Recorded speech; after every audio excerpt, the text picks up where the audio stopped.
Kane Tejada is definitely smart, right? We know this at this point, right? He's definitely upgraded his intelligence somehow. Like I said before in my Kane Tejada video, Kane Tejada is definitely willing to learn. But see, on a bigger scale, he may not necessarily really be ready yet to kind of to take the family business, to be the head of the family business.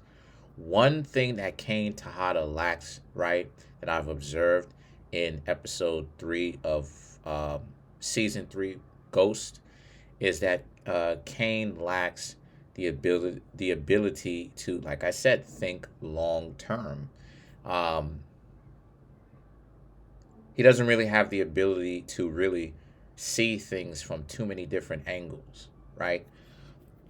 And as a result of this is what Drew has the ability to do. Like I said, Drew has the ability to not only see things from a short term perspective, but see things from a long term perspective. And it essentially was Drew's plan, why it is that Kane Tejada's plan, essentially, right, ended up working because Drew provided his wisdom and Kane Tejada followed through with it. But as you can see, Lorenzo, right? Big Lorenzo, I should say Lorenzo Sr., was the one that was nodding his head as Drew Tejada was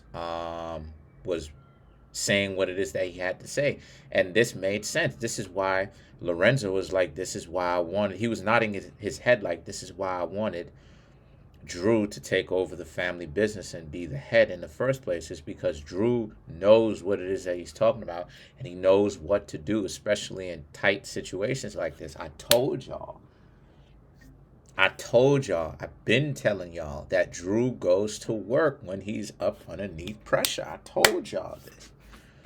So the situation the situation for Kane is, and Kane at the end he pressed Braden, right? Kane at the end he pressed Braden because Braden essentially isn't really getting his hands dirty, right? He's not really getting his hands dirty. Braden is not, I mean, right? So the reason why Kane Tejada ended up pressing Braden Weston in the first place, or I should say at the end of the third episode, is because Braden needs to learn to step up. Braden needs to learn to stop messing around because ultimately Tariq was the one that stepped up, popped the plug for the crew that the Tejadas is working for, so that way that crew can come to the Tejadas, right? But it was Tariq that stepped up and popped that person, right? Got that person deleted basically, and dipped off and did something smart, right? And kind of entered into the restaurant or whatever the case may be, right?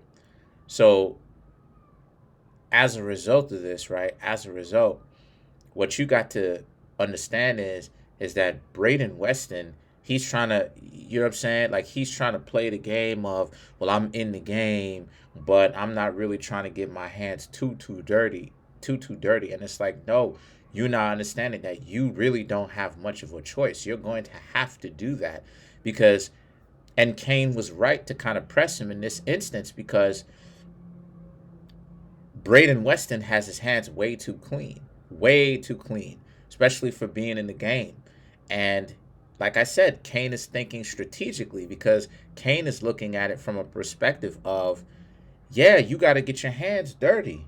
Your hands are too clean to be in this game comparative to other people, right? So I gotta know that you're not a cop. I gotta know that you're not a potential informant because now it's, if you a cop and you delete somebody, you going down. Or if you ever try to work with law enforcement, snitch or any of that type of stuff, you gonna go down with all of us. So now you have an invested interest in keeping your own self out of prison. So Kane did the correct thing in the end. You know what I mean? At the end of the episode of 3, because Braden is way too clean. But I just want to say that Kane Tejada, he stepped up a little bit, which is pretty cool, but he's still missing some key components. You know what I mean? And everybody in the show was talking about how Kane Tejada definitely had a battery in his back, and even Lorenzo Senior knows that Kane isn't really ready to step up because Kane is missing. He's missing a different approach. He's missing soft power. Kane has to. Again, Kane deals with hard power. So everything that he does is about stepping on people. But he has to learn to kind of go a little bit easier, but a little bit easier or easy. But this is something that Drew does very well. So tell me what you think of the episode. Tell me what you think of Kane. Peace.